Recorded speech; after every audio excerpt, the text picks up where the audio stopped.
Yo bar, what's up and what's happening? And today I've got myself a whiteboard.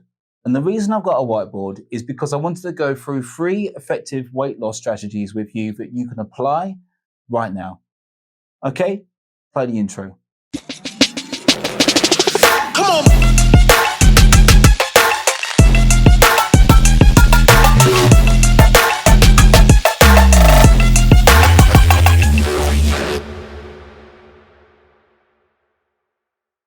So these 3 strategies work well individually, but they work really well when they are combined together.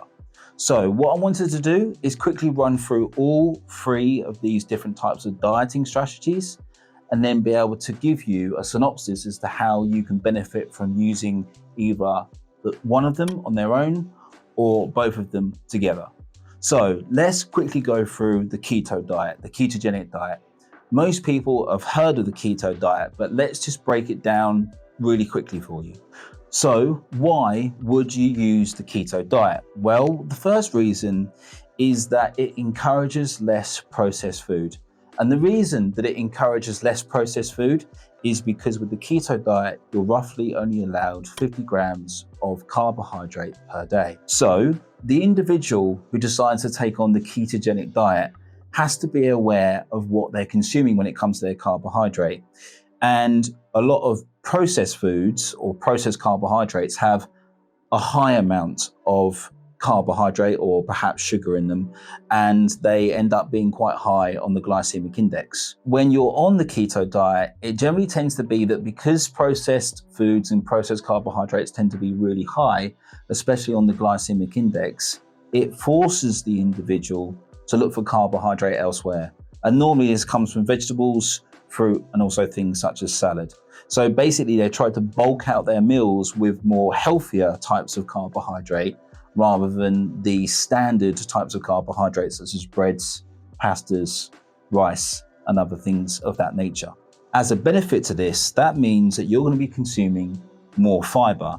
And by increasing the amount of fiber you have, that's actually going to help things such as increasing the potential gut bacteria inside your body. So your gut biome is going to massively benefit, be better supported and sustained for a longer period of time because you choose to eat less processed foods and you've actually increased the amount of fiber. This means that the individual is going to be consuming less processed carbohydrate and turning to more fibrous foods such as vegetables and possibly some fruits.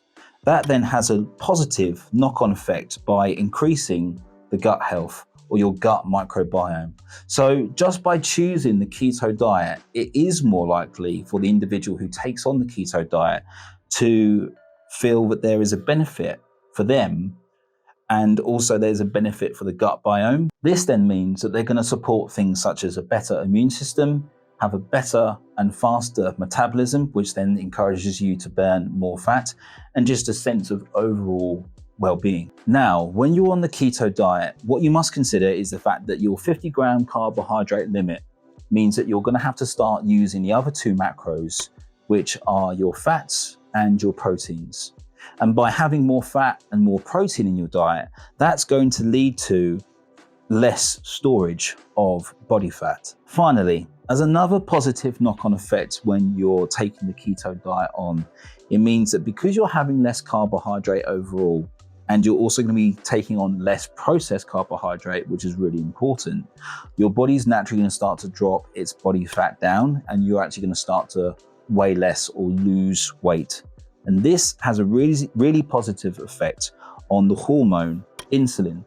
Insulin is basically a hormone that acts to control all macronutrients and send the macronutrients where they need to be throughout the body. But when you eat high amounts of processed sugar, basically, or processed carbohydrate, insulin takes that and stores it as fat pretty much immediately. But now you're on this keto diet, what that means is that you're having less processed sugar, or you're not having as much sugar as you would do normally. Therefore, your body fat will start to naturally decrease, but you'll also start to regain control of your insulin. And that also helps people who suffer with metabolic diseases such as diabetes, but it also has a knock-on effect for people who have issues with their health, such as high cholesterol, high blood pressure, things of that nature.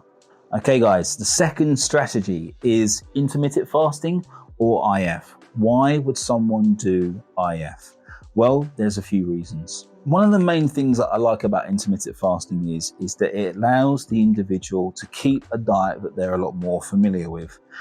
With the keto diet, you do have to change quite a lot of things. You have to change quite a lot of types of food that you eat, and that for some people can be off-putting. However, on the intermittent fasting diet, it doesn't actually matter quite so much. So one of the positives of the intermittent fasting diet is that it allows you to keep a more familiar diet. The second thing that I like about intermittent fasting is that, as it says in the title, it forces the individual to fast. That basically means that for a window of time, you're going to be able to consume food, and for the rest of the 24-hour period, you're not going to be able to consume anything whatsoever. Obviously, we do expect you to hydrate with water, things like black tea, black coffee, and different types of tea as well. But mainly, we want you to only consume food within an agreed window of time. So let's just say that an individual was going to consume from 12 p.m. all the way through to 8 p.m. That basically gives them 8 hours to eat either 2 to 3 meals, depending on how many calories and how much macronutrients that they need. For the rest of the time, however, when they're not eating, they're going to be in a state of fasting. And that basically means that it has a knock-on effect for them because it encourages the control of insulin. And the reason that insulin is being controlled is because it's not being used because you're not eating food. So when the individual isn't eating any food, when they're fasting, the hormone insulin isn't spiked as much. And it also allows the body to be able to go through processes such as digestion. Now, one of the downfalls with intermittent fasting is that there isn't a lot of literature or there isn't a lot of encouragement behind consuming a sort of weight loss plan. And what do I mean by that? Well, intermittent fasting encourages you to fast and it encourages you to eat within a window of time, but it doesn't encourage you to eat better types of food. So, as I said before, it allows you to keep a more familiar diet. Whereas you get the ketogenic diet, the keto diet, because it forces you to drop your carbohydrate so low, down to only 50 grams of carbs per day, you're going to start to find that on the keto diet, you're going to have to turn to more unprocessed foods and more natural foods, such as vegetables and maybe some fruits. However, with the intermittent fasting diet, it doesn't necessarily encourage you to eat any better foods. What it does instead is it just kind of allows you to keep a more familiar diet within a window of time. So will that individual lose weight? Yes, the individual will lose weight at first because their time has been restricted and their insulin has been restricted and their insulin is a lot more controlled. Therefore, fat is less likely to be stored. The insulin is going to be better controlled and therefore some body weight, especially body fat, will be lowered over a period of time. However, the type of food that the individual eats doesn't necessarily change here. And therefore, with the intermittent fasting diet, I do feel that quite often it has to be supported by a weight loss plan or at least choosing a better foods. So guys, the third weight loss strategy would be macro tracking, also known as calorie counting, but I prefer to call it macro tracking as that's pretty much what we're trying to do here. So why would you choose to do macro tracking over these two? Well, one of the main reasons is that you can lose weight on a more consistent and efficient plan. So when you look at the ketogenic diet basically relies on you having higher amounts of protein, higher amounts of fat, lower amounts of carbohydrate or suppressed amounts of carbohydrate. It also forces you to drop the amounts of processed foods that you eat, or that if you choose to eat processed foods, you're not going to have a lot of carbohydrate within your day because you've only got 50 grams of overall carbohydrate to consume. With the intermittent fasting diet, it does allow you to eat a diet which is more familiar to you, but it restricts you in time. So there's a window of time where you can eat, and there's a window of time where you can't eat. However, with the macro tracking, These two aren't as important. And the reason why is because the macros, which are proteins, fats, and carbohydrates, are worked out more around you as an individual. So they are more likely to help you consistently lose weight, but also effectively. What do I mean by that? Well, when you effectively lose weight, you're more likely to drop body fat and you're more likely to keep lean muscle mass or muscle tissue. Now, what tends to be quite hard with macro tracking is the fact that you actually have to do a little bit of maths. You basically have to work out what's known as your BMR, or your basal metabolic rate. And within that, you're then going to decide how much protein, how much fat, and how much carbohydrate you're going to have per day. Actually, macro tracking is quite hard to do and it's quite complicated. And the reason it's quite hard to do is because you've got to work out how many calories you need to consume per day. And that also includes your activity. Well, I've got a nice hard and fast and easy rule for you. Basically, what you want to do is you want to consume quite a large portion of protein per day. And that is quite difficult for some people. But what I'll mention first is that if you can consume between 35 to 45% of your daily intake from protein, then you're doing really well. Now, if you're someone who's a vegan or a vegetarian, you're probably going to find that a little bit more tricky to do. So if you can at least just try to up your protein intake per day and stick within your calorie intake, then you're doing really well. The other thing that you want to try to do is that you want to be able to balance more fat into your diet, okay? So the reason why I want to balance more fat into our diet is because we don't want our insulin, which is this hormone here, to spike too frequently. So the more fat and the more protein we have within our diet basically means that we're not going to spike as much insulin, or we're not going to spike it as sharply. The third rule is, and this applies to carbohydrates, is that you're going to try and reduce the amount of processed carbohydrate, which is basically things like breads, pastas, potatoes, anything like sugar, sweets, basically. You're going to try and reduce those, and you're going to try and knock those down to roughly 30, maybe 35% per day, okay? And within that 30 to 35%, you should be definitely consuming carbohydrate, which is more vegetable based, perhaps some fruit, and also some things like some salad. Yes, of course, you can have sweet things, you can have breads, you can have pasta, but the more of that stuff you're going to have, the more likely you are going to up your insulin level. So really, basically, all you want to do is have a higher amount of protein, a slightly higher amount of fat, and you want to try and lower, where you can, your carbohydrate intake. And then you want to measure all of that within your calorie expenditure per day. So macro tracking and calorie counting are pretty much the same thing, because you're able to track your macros by understanding how many calories you have. If you don't understand how many calories you need to have per day as an individual person, you're not going to be able to very well track your macros, because each person weighs different, each person has a different amount of body fat, each person has a different sort of metabolism, and everyone has a different level of activity as well. So all of those things have to be considered. But rather than bombarding you with all of that information, I think the best way to go about macro tracking is to keep a nice hard and fast rule with those figures that I've just given you. Up your protein, marginally up your fat intake, lower your carbohydrate, especially your processed carbohydrate, and try and find more fruit and vegetables to consume. So that's all 3 weight loss strategies, but I haven't finished there quite yet. What I've got on the bottom here is your weight loss. Okay, where do you fit into these 3? Or do you fit into all of these 3? Or perhaps more than likely what might happen is that you fit into 2. So the reason that I've chosen these 3 strategies is that I work with a lot of diabetics, and I work with a lot of people who are recovering from strokes and have things like high cholesterol. I do weight loss as well, but basically they're the types of people that I work with as clients. And so when we're trying to figure out their diet, I'm normally trying to fit their diet within one of these 3. Okay, so For example, let's take intermittent fasting, which is basically fasting and in a window of time where you can eat. But rather than having the diet which is more familiar to them, perhaps we could look at maybe doing the keto diet. Okay, so you've got intermittent fasting, controlled window of time, and you've got keto. Now, do you have to go full keto? No, not necessarily.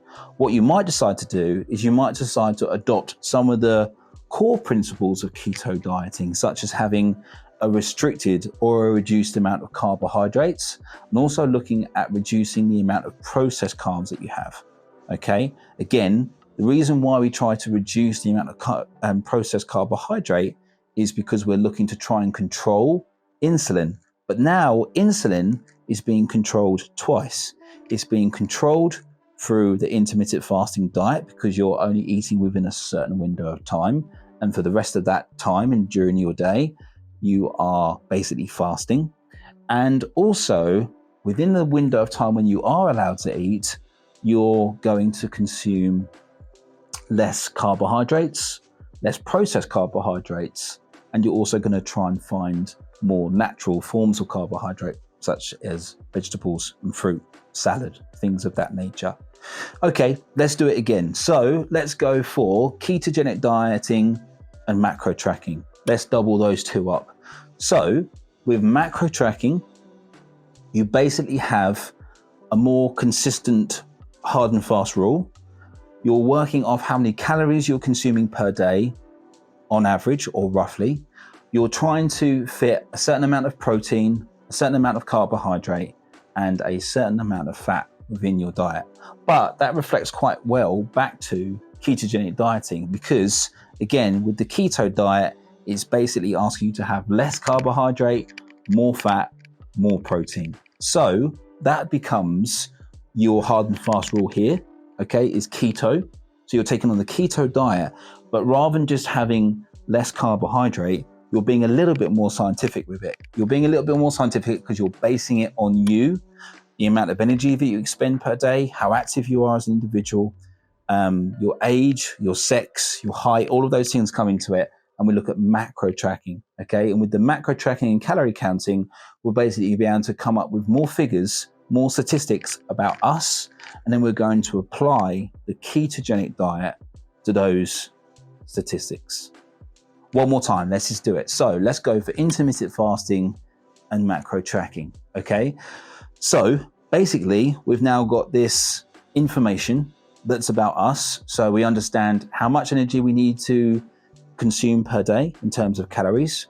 We understand the amount of food that we're supposed to have per day. So we understand how much protein, how much carbohydrate, and how much fat we're having. But now we're being really strict on ourselves. We're being really strict because we're eating within a certain window of time, okay? So you're having a macro tracking diet, okay, that you're going to track, and you're going to use the intermittent fasting framework to be able to restrict you even further. Now, what I will say quickly about macro tracking is that people can become a little bit precise with macro tracking, and perhaps they become a little bit too strict on themselves. They stay within their calorie windows to the absolute precise calorie, and they won't go under it and they won't go over it. Now, that's absolutely fine. If you can do that, then kudos to you. However, with macro tracking, we're just basically trying to get a rough average of how much we need per day. So guys, as you can see here, you have 3 really effective strategies to help you lose weight. If you were to ask me personally, what would I choose to do? I would choose macro tracking and I would choose keto dieting. And the reason is that I don't mind eating meat, and I don't mind adding more fat into my diet, such as things like oils and avocado and nuts. And also, I'm quite good at tracking what I have. One really quick, simple rule that I can give you that will help you is that if you're going to macro track, if you're going to calorie count, why don't you do it for 3 to 5 days only, okay? The reason why you're going to do it between 3 and 5 days is because pretty much we don't change what we eat. General day-to-day diet, we pretty much have the same breakfast, we have the same lunch, or we have similar lunches, and we have dinners that we're familiar with. But when you're looking at macro tracking, the best thing to do is just to track for 3 to 5 days. Once you've done that, once you've tracked what you're consuming within 3 to 5 days, you get a lot of information. The reason why you get a lot of information is because you have entered all of this stuff into a diary, such as MyFitnessPal, which is a tracking app.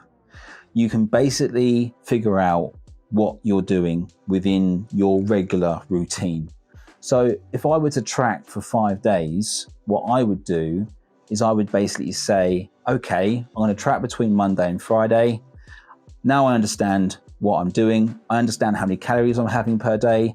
Am I having enough calories? Yes, I am, but I'm not having quite enough protein. So I need to up my protein. And once I've understood how to up my protein, then basically the macro tracking and the calorie counting has done its work for me. I don't need to keep tracking every single day.